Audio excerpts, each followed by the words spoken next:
Olá, estudantes da primeira série. Sejam todos bem-vindos, sejam todas bem-vindas. Eu, professor Paulo Brito, e nós vamos conversar sobre o impacto do colonialismo nas sociedades americanas durante a Idade Moderna. Nós sabemos que os portugueses, espanhóis, ingleses, franceses chegaram à América ali no finalzinho do século XV, início do século XVI, e vão iniciar um projeto colonizador na América, de exploração, pautado nas características do mercantilismo, do absolutismo monárquico, e viam o território americano uma grande possibilidade de enriquecimento da sua metrópole. E é claro, pessoal, que isso vai ter um impacto social, político e econômico no continente americano. É sobre isso que nós vamos falar e eu convido você a ver o nosso objetivo. Olha só. Contextualizar e comparar o colonialismo na América durante a Idade Moderna. Por que comparar? Porque nós vamos ter aí 4 grandes países de metrópole, Portugal, Espanha, França e Inglaterra. E embora estivessem inseridos no mesmo contexto histórico, a mesma política, nós vamos ter algumas diferenças entre as regiões em que esses países vão administrar. E para saber mais, seu livro didático, Globalização, Tempo e Espaço, na página 117, traz informações sobre esse colonialismo, não é mesmo? Olha só, gente, pessoal. De maneira geral, o continente americano ele foi impulsionado por projetos de colonização pautado em políticas mercantilistas. As políticas mercantilistas previam que a riqueza de uma nação estava pautada no acúmulo de ouro e prata, no protecionismo alfandegário, vai estar pautada no pacto colonial. Então, algumas características da política mercantilista, que é uma característica da Idade Moderna. O pioneirismo português e espanhol, ou seja, foram os primeiros países a lançarem-se na travessia do Atlântico e chegarem à América, destacou essa conquista das terras americanas, Porém, ingleses, franceses e até mesmo os holandeses cobiçavam as especiarias orientais e, consequentemente, o domínio das terras americanas, não é aquilo que pudesse ser explorado. Vários recursos naturais, riquezas, como, por exemplo, o pau-brasil, o primeiro produto explorado pelos portugueses aqui no Brasil. Aqui nós temos um mapa das colônias americanas e suas respectivas metrópoles. Nós sabemos, por exemplo, que o Brasil era uma colônia portuguesa. Toda essa parte aqui em rosa era uma colônia espanhola, não é mesmo? Essa parte aqui em azul, uma colônia francesa, Aqui também essa parte em verde, as colônias inglesas e alguns pontos de colonização holandesa, como por exemplo a Guiana aqui na América do Sul. Então era essa divisão que nós vamos ter da América, Aqui na América Central, pontos de colonização francesa, como por exemplo a ilha do Haiti. Então um território americano dividido aí nas metrópoles europeias que passaram então a explorar economicamente essas terras que estão aqui na América, não é mesmo? Olha só, pessoal, na Espanha vai predominar o metalismo, a ideia de exploração de ouro e prata para enriquecer uma nação. Então, essa ideia da prática mercantilista, A monarquia espanhola vai buscar acumular metais preciosos por meio da exploração e do trabalho indígena, nas colônias aqui da América, E essa exploração a gente chama de mita e de encomenda. Já a Inglaterra investiu no protecionismo, de comercialização de produtos ingleses, ou seja, os colonos que estavam em terras inglesas aqui na América só poderiam comprar produtos da metrópole inglesa. O colonialismo tornou prática mais viável para as nações adquirirem riquezas a partir da exploração de novos territórios. E, é claro, não havia respeito às tradições, aos povos que já viviam aqui na América antes da chegada dos europeus. Pesquisas estimam que cerca de 57 milhões de habitantes de povos originários da América viviam aqui quando esses europeus chegaram, na América do Norte, América Central e na América do Sul. como nós conversamos, não houve um respeito, né, à história, à tradição, à organização política, econômica e social dos povos que viviam aqui na América. A ideia era explorar e tirar da América as riquezas para o enriquecimento da metrópole. A América Inglesa, a colonização dos Estados Unidos, não é mesmo? Ali por volta de 1620, início do século XVII, um grupo de puritanos ingleses vai fundar um núcleo de colonização, ali onde hoje fica, né, a região de Massachusetts, nos Estados Unidos. As colônias inglesas, elas se dividiam entre colônias do norte, as colônias centrais e as colônias do sul. Eram 13 colônias. E havia uma diferença entre elas. As colônias do norte eram colônias de pequenas e médias propriedades, policultoras e a utilização do trabalho, em grande parte, assalariado. Já as colônias do sul, com um clima tropical, né, eram então latifúndios monocultores que se utilizavam da mão de obra africana escravizada. As primeiras, as colônias do norte, elas se desenvolvem ali dentro dessa perspectiva diferente das colônias do sul, que tinham aí o plantation como característica. E aí nós vamos ter a triangulação do comércio entre a Europa, a África e as colônias inglesas, não é? E também esse comércio com as demais colônias espanholas e também aqui na América Portuguesa, criando aí os entrepostos com o continente africano. Então esse comércio triangular era entre a Europa, a América e a África, não é mesmo? E é claro, com vista sempre a gerar grandes lucros para a metrópole. Então aqui as 13 colônias da costa leste dos Estados Unidos, né? Então a colonização dos Estados Unidos, ela vai ter início pela costa leste, né? A costa banhada pelo Oceano Atlântico. Aqui, né, Massachusetts, como a gente viu, uma das primeiras colônias fundadas aí pelos pais peregrinos da pátria, esse grupo de puritanos que mais ou menos ali por volta de 1620 chegou. Aqui em amarelo as colônias do centro, também com características mais parecidas com a colônia do norte. E aqui esse grupo da Virgínia, Carolina do Norte, Carolina do Sul e Geórgia, contemplando aí as colônias do sul dos Estados Unidos, com uma colonização mais similar à colonização do Brasil, a colonização empregada por Portugal aqui na América, principalmente devido ao clima tropical e à possibilidade de produção de produtos com alto valor comercial na Europa, não é? Os primeiros imigrantes que chegaram à América do Norte, eles são chamados de pais peregrinos, né? Tem uma expressão em inglês que são os Pilgrim's Fathers, e eles se viam como eleitos por Deus para colonizar o continente, vir para cá, e eram imbuídos de uma ética puritana, grande parte deles calvinistas, em que o seu enriquecimento aqui na terra representaria o seu acesso ao reino dos céus, não é? Então, uma das características que vai ser marcante nessas colônias do norte é uma relativa autonomia política e administrativa que essas colônias tinham com relação à metrópole. E um dos motivos dessa autonomia é que nessas colônias do norte não se produziam gêneros com alto valor comercial na Europa, principalmente devido ao clima muito similar ao clima europeu. Então, essas práticas, né, de colonização e de controle metropolitano, elas eram mais percebidas nas colônias do sul. Esse tipo de colonização ele vai se opor, né, à forma de exploração das demais colônias do Império Britânico, que você vai ter um controle metropolitano mais rígido, né? Então a gente vai ter essa divisão. As colônias dos Estados Unidos, principalmente as do norte, com um pouco mais de autonomia do que as colônias do sul e das colônias inglesas encontradas na América Central, como por exemplo, né, na Jamaica, Barbados, Belize e Guiana.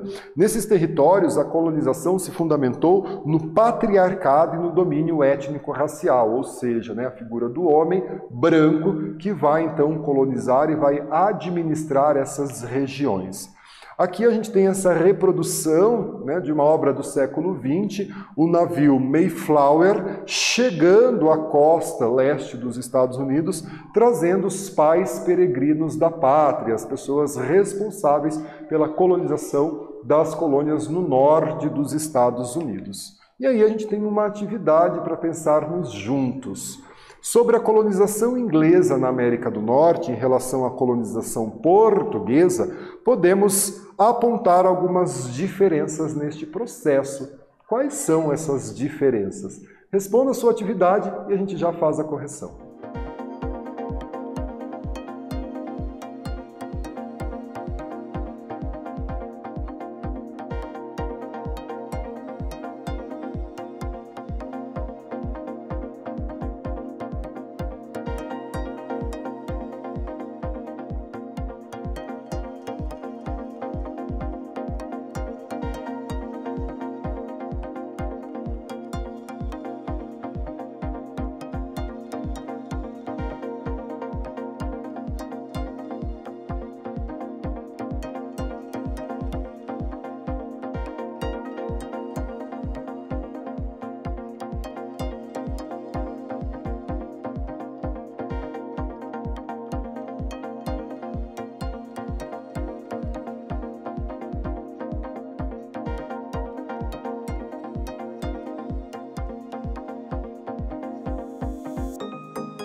Galera, vamos corrigir a nossa atividade, né? Quais as diferenças a gente pode apontar entre a colonização, principalmente das colônias do norte dos Estados Unidos, com relação à colonização portuguesa, não é? Olha só, uma característica que se apresentou, né, e é marcante, as colônias, principalmente do norte dos Estados Unidos, uma gestão mais autônoma, baseada na agricultura, na policultura e no comércio, né?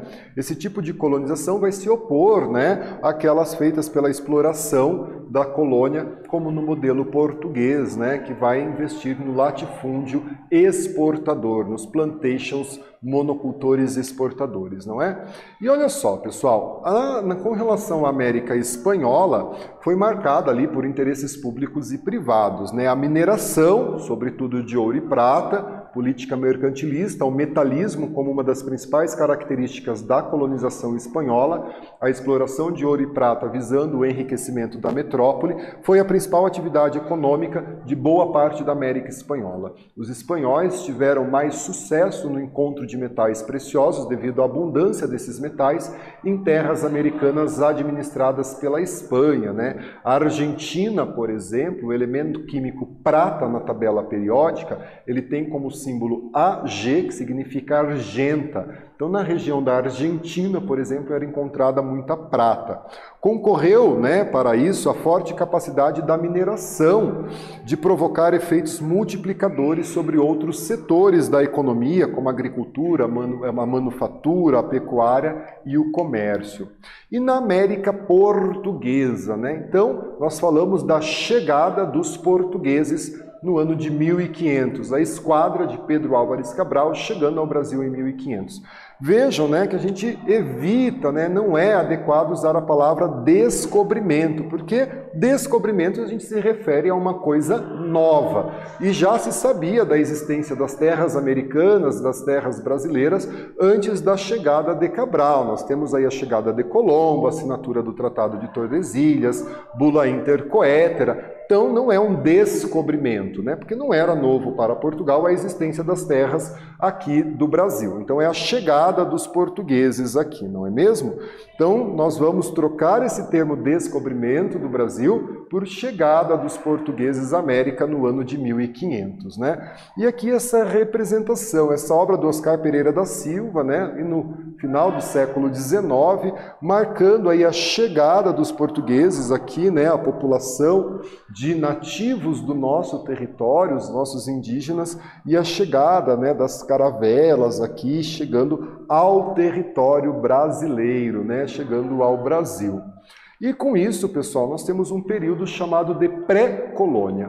Os 30 primeiros anos da chegada dos portugueses até ali por volta de 1530, 32, nós chamamos de pré-colônia, que é quando Portugal chega ao Brasil, não encontra o Eldorado, né, as fontes de metais preciosos, e então eles passam esses 30 primeiros anos na extração do pau-brasil, que se utilizava da mão de obra indígena, em grande parte em forma de escambo, não é mesmo? Era o indígena que conhecia o território, era o indígena que sabia aonde extrair o pau-brasil, levá-lo até o litoral, e era feito em forma de escambo, a troca, né? Os portugueses davam objetos de pequeno valor e levavam em troca o pau-brasil, não é mesmo?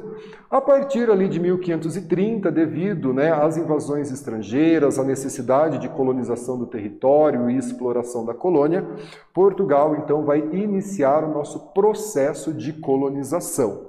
E esse processo tem início com as capitanias hereditárias, essas faixas de terra que vão do litoral até a linha do Tratado de Tordesilhas, né? Então se divide aqui o Tratado de Tordesilhas, as terras a oeste a Espanha, as terras a leste Portugal, e essas faixas de terras horizontais, que são as chamadas capitanias hereditárias, que eram doadas através da carta de doação, doadas a nobres portugueses, que tinha então a obrigação, né, quase que privada, de colonizar o território brasileiro.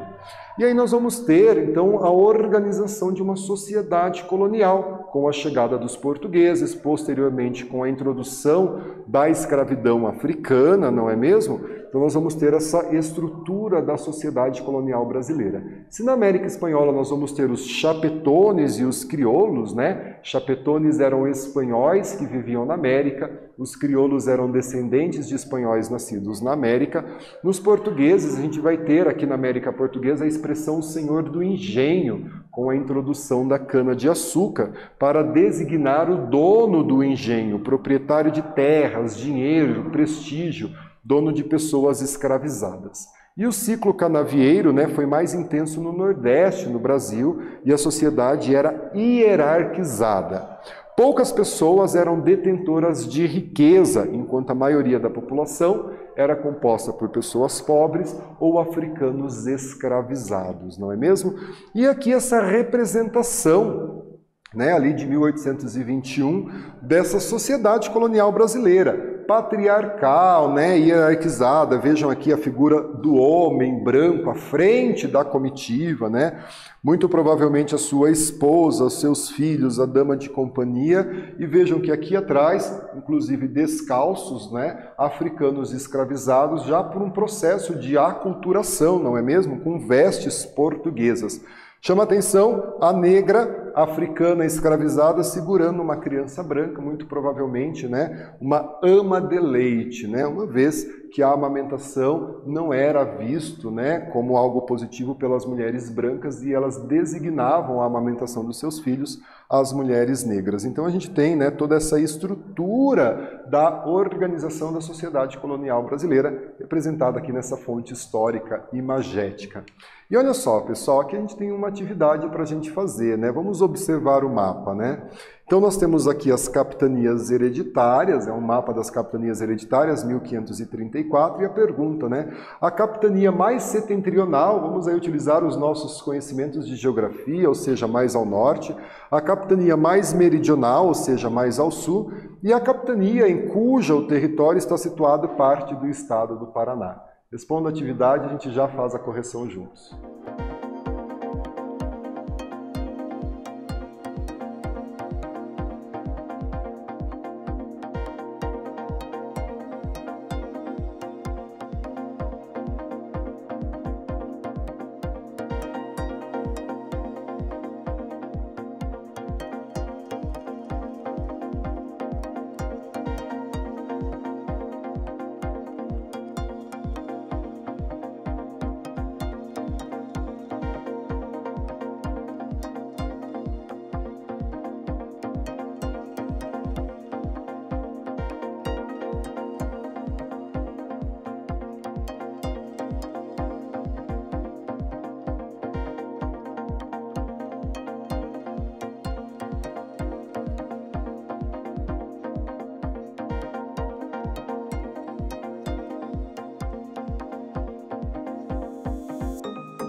Vamos então corrigir a nossa atividade, né? A capitania mais ao norte, mais setentrional, a capitania mais meridional. Vamos nos apropriar desses conceitos geográficos e, né, a capitania que encontra parte do território paranaense. Então, olha só, a capitania mais setentrional, ou seja, mais ao norte, é a capitania do Maranhão, enquanto que a capitania mais meridional, ou seja, ao sul, é a capitania de Santana, né? E o território paranaense, ou parte do território paranaense, principalmente o litoral, localizava-se ali entre a capitania de São Vicente. Pessoal, nós percebemos, estudamos, refletimos, não é, sobre os impactos do colonialismo nas sociedades americanas da Idade Moderna. Vimos aí a colonização inglesa, né, com esses aspectos mais autônomos, principalmente para as colônias do norte, a colonização espanhola, né, muito voltada ali para a mineração de ouro e prata, o metalismo, e a chegada dos portugueses no Brasil, os 30 primeiros anos chamados de período pré-colonial e a exploração do pau-brasil, e a partir de 1534 a criação das capitanias hereditárias e o projeto colonizador e de exploração dos portugueses aqui no Brasil. Aqui estão as nossas referências de aula e eu agradeço a sua participação, fiquem bem e até a próxima.